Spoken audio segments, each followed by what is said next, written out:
अक्सर यूपीएससी की प्रिपरेशन करते समय एस्पिरेंट्स के मन में ये बात ज़रूर आती है कि क्या हमारे पास कोई प्लान बी होना चाहिए या नहीं होना चाहिए। हम अपनी प्रिपरेशन तो कर ही रहे हैं, क्या अभी से हमें प्लान बी के बारे में सोचना चाहिए या नहीं।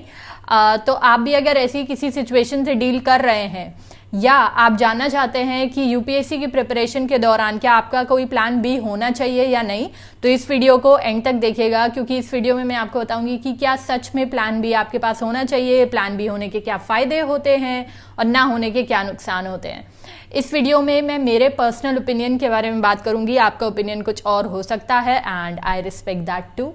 तो चलिए स्टार्ट करते हैं। देखिए, प्लान बी का मतलब होता है कि अगर आप यूपीएससी की प्रिपरेशन कर रहे हैं, मतलब प्लान बी तो सभी के लिए होता है, बट बेसिकली हम यहाँ यूपीएससी की प्रिपरेशन में प्लान बी की बात कर रहे हैं। तो प्लान बी का मतलब होता है कि सेकंड ऑप्शन, मगर मतलब अगर आपका यूपीएससी में नहीं हुआ तो आप वो प्लान बी फॉलो करके कुछ कर लोगे अपनी लाइफ में, ये होता है प्लान बी।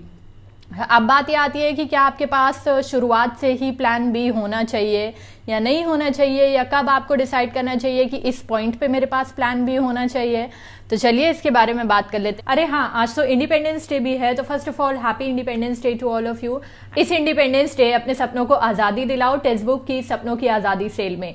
नहीं समझे ना आप लोग, मैं आपको बता दूं, इंडिपेंडेंस डे की वजह से टेक्स्ट बुक का जो सुपर कोचिंग है उसके प्राइजेस को आपके लिए और अफोर्डेबल बना दिया गया है, यानी कि प्राइजेस को कम कर दिया गया है। तो आप चाहें तो सुपर कोचिंग का जो 12 मंथ का सब्सक्रिप्शन है उसे चेकआउट कर सकते हैं, जिसका मंथली प्राइस वैसे तो आप यहाँ पे देख सकते हैं इतना हो गया है, लेकिन अगर आप इस पे भी मेरा कोड यूज करेंगे विच इज BRK20, तो इस पे आपको एक्स्ट्रा 20% का डिस्काउंट मिलेगा। तो वो मंथली सब्सक्रिप्शन आपके लिए सिर्फ 1500 रुपीज का होगा। और इस सेल में एक लकी विनर को हर घंटे मौका मिलेगा सैमसंग, ओप्पो, रेडमी एटसेट्रा इन सबके मोबाइल जीतने का। इसके अलावा यहाँ पर जो लकी विनर होगा उसको सेंट्रो कार्ड जीतने का भी मौका मिलेगा। सुपर कोचिंग के बारे में तो आप सबको पता है, सुपर कोचिंग टेक्स्ट बुक का एक बहुत ही अमेजिंग इनिशिएटिव है, जिसके थ्रू आप अपनी पूरी यूपीएससी की प्रिपरेशन अपने घर पे बैठ के कर सकते हैं, और वो भी one of the best teachers के द्वारा। ये जो टीचर्स हैं ये बहुत ही प्रेस्टिजियस इंस्टीट्यूट्स के टीचर्स हैं, जैसे Shri Ram IAS, Lukmaan IAS etcetera. यहाँ पर आपको यूपीएससी से रिलेटेड 30+ कोर्सेज मिल जाएंगे, लाइव क्लासेस मिलेंगी, रिकॉर्डेड क्लासेस मिलेंगे, मॉक टेस्ट मिलेंगे, NCERT, current affairs, essay, CSAT, practice questions, यहाँ पर आपको सब कुछ मिल जाएगा।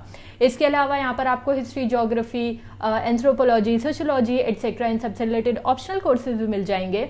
मेरा कोड विच इज़ BRK7 को यूज़ करके आप सुपर कोचिंग का जितना भी पेड कंटेंट है उसे 3 दिन के लिए फ्री में एक्सेस करके खुद ट्राई कर सकते हैं, और अगर फिर आपको अच्छा लगे, हेल्पफुल लगे, तो आप सुपर कोचिंग का मंथली सब्सक्रिप्शन चेकआउट कर सकते हैं। So all the details are given in the description box. Don't forget to check out the super coaching. लेते हैं। देखिए, सबसे पहली बात तो जब आप अपनी प्रिपरेशन स्टार्ट करें तो मुझे नहीं लगता कि आपके पास कोई प्लान बी होना चाहिए या आपके दिमाग में ऐसी कोई बात आनी चाहिए।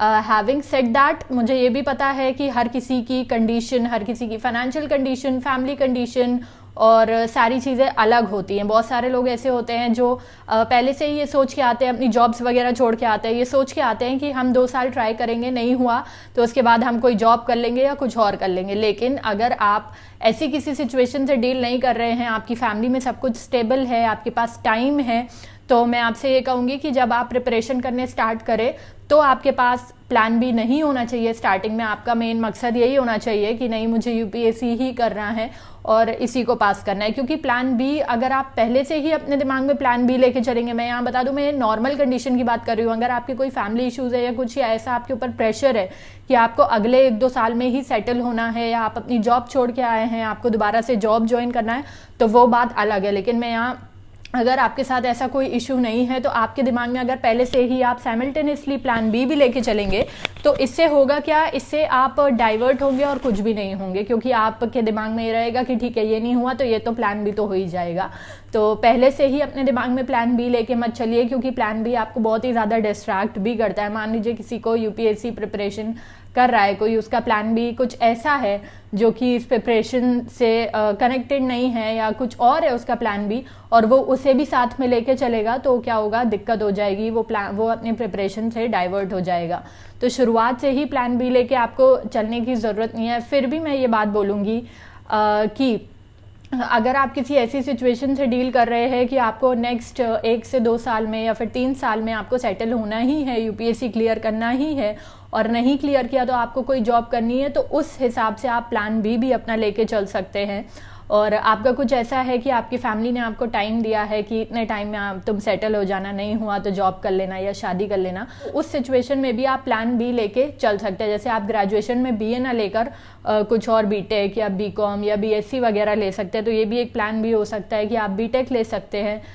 वैसे मैं ये बात 100 बार बोल चुकी हूँ, लेकिन फिर से बोल दूंगी कि ऐसा कुछ नहीं होता है कि बीए वालों को जॉब नहीं मिलती है। मैंने खुद ही बीए करा है, जॉब तो नहीं करी है, लेकिन हाँ मैंने भी बीए करा है। तो ये मत बोला करो कि आप बीए वालों को हमेशा डिग्रेड करते रहते हो, ऐसा कुछ नहीं है। तो आपकी अगर ऐसी कोई सिचुएशन है कि आपका ऐसा है कि ठीक है मैं यूपीएससी में 2 साल ट्राई करूंगा या 3 साल ट्राई करूंगा, उसके बाद नहीं हुआ तो आपको सेटल होना ही होना है, तो उस कंडीशन में आप कोई प्लान बी लेके चल सकते हैं। और दूसरी बात मैं ये कहूँगी कि अगर आप अपने 3-4 अटेम्प्ट दे चुके हैं और नहीं हो रहा है और आपके ऊपर कोई प्रेशर है या आपको ऐसा लग रहा है कि यार अब तो मुझसे नहीं हो रहा है, तो उस कंडीशन में भी आप कुछ और भी ट्राई करके देख सकते हैं। लेकिन अगर आपने इतना पेशेंस है, आपके ऊपर कोई प्रेशर नहीं है, आपको पता है कि आप अपने लास्ट अटेम्प्ट में भी कर लोगे, तो फिर आपको प्लान बी की ज़रूरत नहीं है। बहुत सारे लोग ऐसे भी होते हैं जो जिनकी फाइनेंशियल कंडीशन ठीक नहीं होती है, तो उस कंडीशन में क्या होता है कि उनके जो फैमिली होती है ना,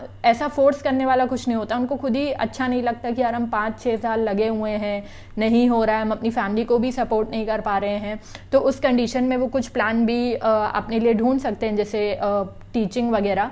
मैं ये बोलूँगी कि प्लान बी जो यूपीएससी के लिए अगर आप प्लान बी रखें, तो वो भी अगर आपकी इस फील्ड से ही रिलेटेड होगा तो ज़्यादा बेटर होगा, ठीक है। एंड मैंने डिस्क्रिप्शन बॉक्स में लिंक दे दिए हैं, don't forget to check out the super coaching, and I will meet you in my next video. Till then bye, take care.